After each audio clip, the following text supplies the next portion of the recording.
कोल्हापूर शहर आणि ग्रामीणमध्ये पावसाची उघडीप पाहायला मिळते। 24 तासात पंचगंगा नदीच्या पातळीमध्ये 12 फुटांनी वाढ झाली आहे। राजाराम बंधाऱ्यासह 18 बंधारे पाण्याखाली गेले आहेत। अनेक भागात वाहतूक विस्कळीत झालेली पाहायला मिळाली। आपले प्रतिनिधी सतीश औंधकर आपल्यासोबत जोडलेले आहेत। सतीश, आपण पाहतोय कोल्हापूरमध्ये मुसळधार असा पाऊस झालेला आहे, मात्र आता पावसाने उघडीप घेतलेली आहे। 24 तासात जर आपण पाहिलं तर पंचगंगा नदीच्या पाणी पातळीमध्ये वाढ झालेली पाहायला मिळते। नक्कीच नीलम, आपण पाहिलं तर कोल्हापूर जिल्ह्यामध्ये पावसाची रिपरिप होती, ती सुरू होती।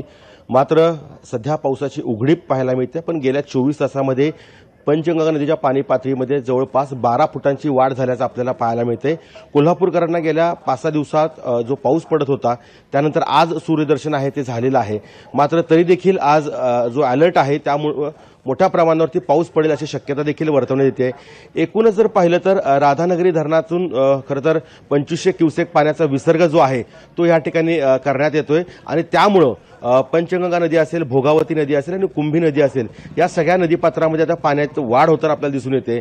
लक्षणीय वाढ आहे ती पंचगंगा नदी झालेली आहे। 12 फुटांची वाढ आहे। सध्या 25 फूट 11 इंचावरती गेल्या 2 तासापासून पंचगंगा नदी स्थिर असल्याचं पाहायला मिळते।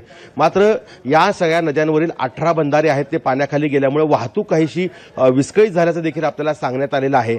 मात्र पर्यायी मार्गाने वाहतूक या ठिकाणी वळवण्यात आल्याचं आपल्याला देखील जिल्हा आपत्ती व्यवस्थापन अधिकाऱ्यांनी आपल्याशी बोलताना सांगितलं आहे। एकूणच जर पाहिलं तर कोल्हापूर जिल्ह्यामध्ये धरणामध्ये पाणीसाठा अधिकचा आहे आणि आगामी जो पाऊस पडणार आहे या अनुषंगाने धरणातील विसर्ग जो आहे तो टप्प्याटप्प्याने वाढवण्यात येतोय।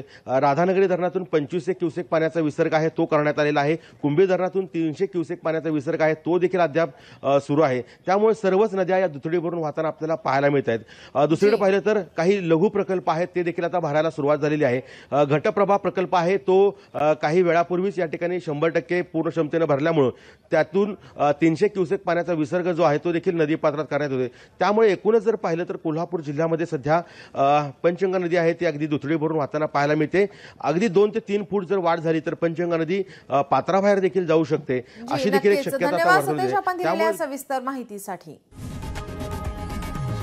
लोकशाही मराठी ऐका, पहा, जागरूक रहा।